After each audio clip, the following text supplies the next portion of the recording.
O profeta Joel, ele está chamando o povo a um arrependimento, a um reavivamento espiritual. O que acontecia com o povo de Deus? O povo de Deus tinha deixado Deus. O povo de Deus tinha perdido a paixão pelo Senhor. Não tinha mais desejo por Ele. Esse é o contexto histórico desse texto bíblico. Diz a palavra de Deus que os sacerdotes se embebedaram, bebiam. Diz as Santas Escrituras que os reis, eles viviam diante de um momento totalmente sem ética política, sem ética social. Então a nação, o povo de Deus, estava totalmente corrompido, completamente corrompido. E Deus, nesse momento, Ele chama o povo ao arrependimento. Então Joel aqui, ele conhecido como um profeta do Pentecoste, ele diz o seguinte: se vocês desejam receber o Espírito de Deus, vocês precisam mudar a vida. Se vocês desejam receber o Espírito de Deus na vida, vocês precisam mudar, reavivar a vida. Precisam ter comunhão com Deus. E aqui nós temos, sinceramente, um grande ensino para a igreja, a última igreja de Deus, a igreja de Laodiceia. Esta igreja que prega a volta de Jesus Cristo. A igreja que prega que os mortos em Cristo ressuscitarão. A igreja que prega que nós viveremos para sempre com Jesus nas mansões celestiais. Viveremos com Ele eternamente. Esta igreja que espera a descida do Espírito Santo. Esta igreja que espera que as profecias se cumpram. Onde Deus separará o seu povo. Esse texto nos ensina que esta igreja também precisa de um reavivamento espiritual. Nós necessitamos de um reavivamento espiritual para que o Espírito Santo desça na nossa vida. Para que o Espírito Santo faça morada na nossa igreja. Para que o Espírito Santo desça em cada um de nós, transforme a nossa vida, nos oriente nos caminhos de Deus e nos prepare para o tempo do fim. Nós estamos vivendo os últimos dias da história da humanidade. E o profeta Joel aqui, olhando para o seu tempo, para aquele tempo de crise, em uma época que era uma época avassaladora, sacerdotes que se embriagavam, o povo que se corrompia, o momento difícil que a nação vivia distante de Deus, o profeta Joel, ele se levanta e faz um chamado ao povo, um chamado de reavivamento. E ele chama o povo ao reavivamento e ele diz o seguinte: se o povo não concordar com o reavivamento, se o povo não aceitar um reavivamento, uma transformação de Deus na vida, a nossa nação vai passar pelo juízo de Deus. A nossa nação vai enfrentar o juízo de Deus. E diz a história desse capítulo que o povo não aceita. O povo não quer.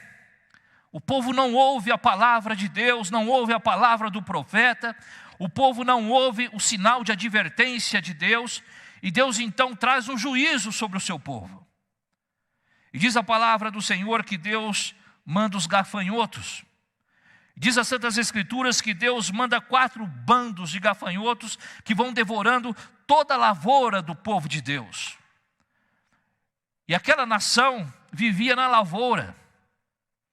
Diferente dos fenícios, que na época vivia comercializando, a nação de Israel era uma nação agrícola. Ela dependia da lavoura. Agora você imagina o ganha-pão desta nação, o que dá vida a esta nação, o que traz o pão na casa dos filhos desta nação. Agora vem 4 bandos de gafanhotos e devora toda a lavoura. E esse era um problema no Oriente Médio. Os gafanhotos, eles eram bastante comuns no antigo Oriente Médio e eles eram conhecidos justamente pela devastação que eles faziam. Os gafanhotos, eles se reproduzem na região do Sudão. E os ventos levam esses gafanhotos rumo ao Líbano e rumo a Israel. Existem registros na história de nuvens de gafanhotos em torno de 50 milhões de insetos. 50 milhões de insetos. Não faz muito tempo, a Argentina recebeu a visita de uma nuvem de gafanhotos. Não faz muito tempo, ela recebeu a visita de uma nuvem de gafanhotos. E essa é uma realidade. Então Deus agora, Ele envia esses gafanhotos e devora completamente a lavoura do povo dele, do povo de Deus. Simplesmente porque eles não ouviram o alerta, o chamado de Deus. Agora Deus manda agora a seca. O profeta Joel, ele profetiza que Deus enviaria a seca, que secaria o solo, que nada nasceria no solo. Não basta agora os gafanhotos virem e destruírem toda a lavoura, mas agora vem a seca e completa o serviço, porque eles não aceitaram mudar de vida. Em seguida Deus mandou o fogo, diz a palavra de Deus, diz as Santas Escrituras que Deus manda agora o fogo como juízo, que lambe todas as fontes de águas do povo de Israel. Não tem lavoura por causa dos gafanhotos, não tem lavoura por causa da seca,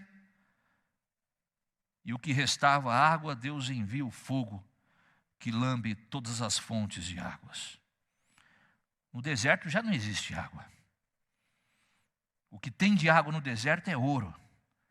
O pouco que tem, o fogo veio e consumiu. O fogo veio e consumiu. Aí Deus então manda agora um quarto juízo sobre a nação de Israel, porque a nação de Israel não queria ouvir a voz de Deus.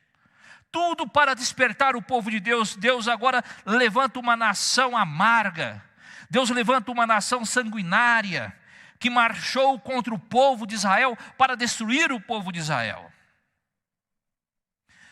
Joel então levanta a voz diante desses eventos, e ele então clama ao povo: será que vocês não estão enxergando o que está acontecendo conosco? Será que vocês não estão observando o que está ocorrendo em nossos dias? Perdemos as lavouras por causa dos gafanhotos, perdemos as plantas por causa da seca, perdemos a água por causa do fogo, estamos sendo escravizados por causa de nações inimigas, e até agora vocês ainda não enxergaram o alerta de Deus, que isto é um juízo de Deus para que o povo desperte e transforme a sua vida? Joel então levanta a voz para dizer que esses eventos nada mais eram do que o símbolo do grande dia da ira do Senhor. E ele faz a seguinte pergunta no texto bíblico: quem poderá suster-se? Quem poderá ficar em pé diante do juízo de Deus? Meus irmãos, amigos que aqui se encontram, internautas que estão nos acompanhando, Deus, Ele envia juízo também no século 21. Não pense você que o Deus que enviou o juízo à nação de Israel no tempo do profeta Joel não é o Deus que envia juízo no século 21. E os juízos de Deus são enviados para nos despertar. Os juízos de Deus são enviados para alertar a nossa vida, para nos chamar para Ele, para que haja arrependimento em nós, para que haja transformação em nós, para que haja mudança em nós, mudança do nosso coração. Os juízos de Deus, eles existem para que você se desperte para Ele, para que você volte para Ele. Então, nesse momento que Deus coloca à boca do profeta Joel uma palavra de esperança. uma porta de saída. Eu quero dizer isso a vocês aqui. Deus, Ele não envia juízo sem esperança. Deus não envia juízo sem amor. Deus não envia juízo sem solução para o juízo. Todas as ocasiões que Deus enviou juízo ao seu povo, Deus enviou juízo como uma porta para a saída vitoriosa do povo. O juízo de Deus nunca é um juízo para o fim do ser humano, para o fim do seu filho nesta terra, ou dos filhos nesta terra, ou da igreja nesta terra. O juízo de Deus sempre é para a revitalização da igreja de Deus nesta terra, para a revitalização da sua vida com Ele, para a revitalização do seu coração com Ele, da transformação da sua vida com Ele.